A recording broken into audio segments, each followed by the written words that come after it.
के चाहिए क्या, तो भगवान से यही वरदान मांगना, यही प्रकार होए हित मोरा। हे प्रभु, जिस प्रकार हमारा हित होवे नाथ, इस प्रकार आप हम पर कृपा करें। मांगने से तो उतना मिलेगा जितना तुमने मांगा है, लेकिन अगर नहीं मांगोगे तो उतना मिलेगा जितना तुमने सोचा भी नहीं होगा।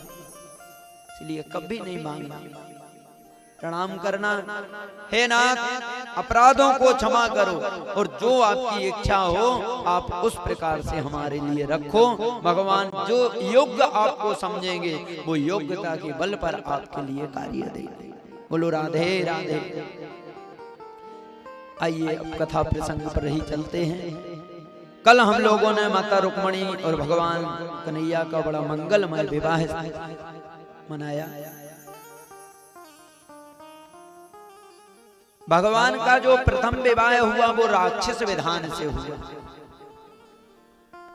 परीक्षित ने प्रश्न कर लिया, महाराज वो तो जगदीश्वर पर राक्षस विवाह है।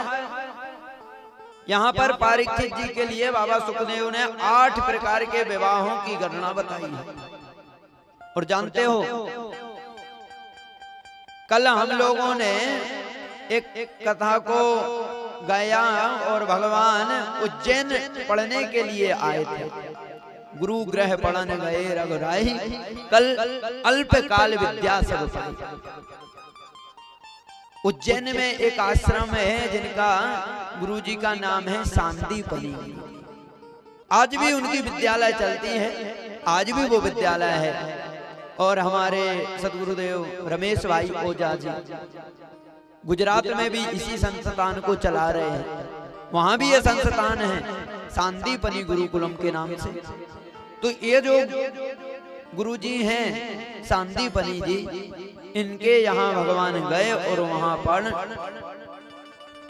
पढ़ाई की। और कहते हैं कि थोड़े ही, वो तो जगत के ईश्वर जगत गुरु बन गए, तो उनको पढ़ने की ज्यादा आवश्यकता नहीं है। फिर भी भगवान गए और वहां पर गुरुजी का मान बढ़ा पढ़ के वापस आए। वहां पर गुरुजी की पत्नी ने कहा कि आज हमारा पुत्र होता तो प्रभु आपके ही बराबर होता। तो भगवान ने आके गुरु पुत्र जो मर गया था, जिसने प्राणों को त्याग दिया था, उसको भगवान ने वापस लाके दिया गुरु दीक्षा में। और भगवान वापस आए मथुरा। कल एक प्रश्न और आया था महाराज कि भगवान की जो महारास चला 21 महीने में चला, तो देखो योग माया उपासते, भगवान की योग माया इतनी प्रबल थी कि 6 महीने तक सूर्य अस्त्र नहीं हुआ। कहते ये भी है कि 6 महीने का, कहीं कहीं 3 महीने का भी आता है, लेकिन 6 महीने का दिन बना दिया, रात्रि बना दी। 6 महीने तक सूर्य निकला ही नहीं महाराज, और चंद्रदर्शी रात्रि बनी रही। और शरद पूर्णिमा कार्तिक के महीने में इस महाराज का महाराज हुआ। कार्तिक पूर्णिमा प्रथम लागत कार्तिक की जो पूर्णिमा होती है, इसमें पूर्णमासी को पूर्ण चंद्रमा के साथ बड़ा सौंदर्य वातावरण होता है और मल्लिकाजन पुष्पों के साथ सुशोभित ये वन बड़ा ही माधुरी लगता है। उस समय भगवान ने अपनी बांसुरी बजाई, सब गोपियों को बुलाया और 6 महीने तक महारास हुआ। तो 6 महीने तक ऐसा नहीं हुआ महाराज के दिन और रात होती रही। 6 महीने तक योग माया के द्वारा काल चक्र रुक गया और 6 महीने तक रात्रि ही बनी रही, सूर्य नहीं हुआ। और एक बार नहीं हुआ, जब भगवान का राम जी का जन्म हुआ तो सूर्य वंश में हुआ, भगवान सूर्य थम गए, रवि रुक गए, तो चंद्रमा निहालने लगे। चंद्रमा ने वहीं से कांटेक्ट किया, भगवान देखो एक तो आप सूर्य वंश में आए, दूसरी बात सूर्य की महिमा बढ़ा दी, अब सूर्य रुक गया है, अब इससे कहो कि थोड़ी आगे बढ़े तो हम भी दर्शन करें। भगवान बोले देखो इस बार मैं सूर्य वंश में आया हूं, अगली बार चंद्र वंश में आऊंगा। और सुनो चंद्रमा, इस बार सूर्य ने 1 महीने का दिन कर लिया है, द्वापर में आऊंगा तो 3 महीने की रात कर लेना।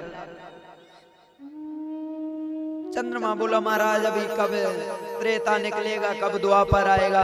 तो भगवान ने कहा सुनो चंद्रमा, तुम्हारे नाम जो भी हमारा नाम लेगा, हमारे नाम से पहले आपका भी नाम हमारे नाम के साथ जोड़ा जाएगा, ये हम आपको वचन देते हैं। तो जभी से राम जी का नाम पड़ गया श्री रामचंद्र भगवान की, इसलिए चंद्र लगाया जाता है। तो एक बार नहीं हुआ कि योग माया ने, एक बार ही नहीं, राम जन्म में भी एक महीने का दिन बन गया था। और जब भगवान वासुदेव का जन्म हुआ तो 3 महीने की रात्रि बन गई। और आज योग माया के शरद पूर्णिमा कातक के महीने में 6 महीने का रात्रि बन के महाराज का वर्णन हुआ। बोलो राधे राधे। भगवान सर्वशक्तिमान है, वो सब कुछ करने में सामर्थ्य रखते हैं। दूसरी बात, भगवान का गए गुरुजी के यहाँ गुरु पुत्र वापस किया और आए हैं। कल कथा हमने सुनी थी कि भगवान ने जाके द्वारिका बसाई और द्वारिका में माता रानी के साथ राक्षस विधान से विवाह सा संपन्न हुआ। परीक्षित ने पूछ लिया सरकार राक्षस विधान से क्यों? अरे बोले कौन सा वैदिक विवाह से किया था, राक्षस विधान से ही तो किया था। राजकुमारी ने पसंद कर लिया, कन्हैया ने पसंद और लेके भागे आए, उसमें लड़ाई हुई महाराज, लड़ाई झगड़ा होकर विवाह हुआ। तो राक्षसों के जैसा ही तो विवाह हुआ। अतः बाद में भगवान भली द्वारिका में आके वेद वेदांतों के साथ विवाह किया, लेकिन ये विवाह जो है वो राक्षस है न विधानोयम, ये विधान का राक्षस विधान ही माना जाएगा। कालांतर में परीक्षित भगवान को जब बलराम जी गए तो बलराम जी ने कहा भैया तुम जाओ और अपनी बहू को लेके द्वारिका पहुंचो। भगवान आए द्वारिका, द्वारिका में अच्छा सजावट हुआ, बंधु बांधुओं के साथ, प्रजाजनों के साथ भगवान का मंगलमय पानी ग्रहण संस्कार हो गया।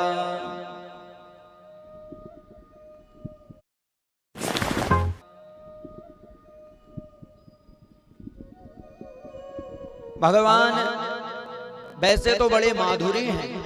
जब भगवान हरण करने गए तो एक दूसरे को सब देख रहे हैं। एक बोल रहा है रथ देख कितना सुंदर है, दूसरा कह रहा है रथ क्या देखता है, पीताम्बरी देखना कितनी सुंदर है।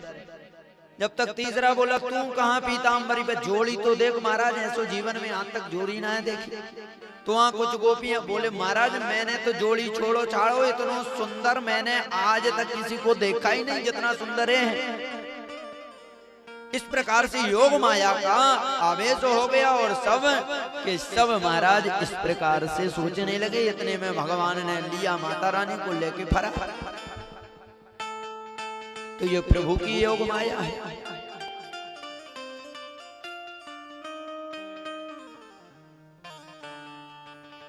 कि घनश्याम तेरी बंसी पागल कर जाती है, घनश्याम तेरी बंसी पागल कर जाती है, घनश्याम तेरी बंसी पागल कर जाती है।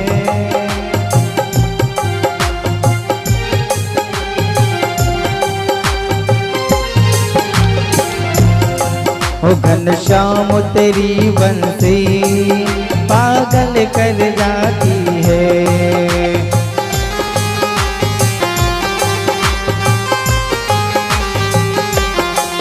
घनश्याम तेरी बंसी पागल कर जाती है, घनश्याम तेरी बंसी पागल कर जाती है।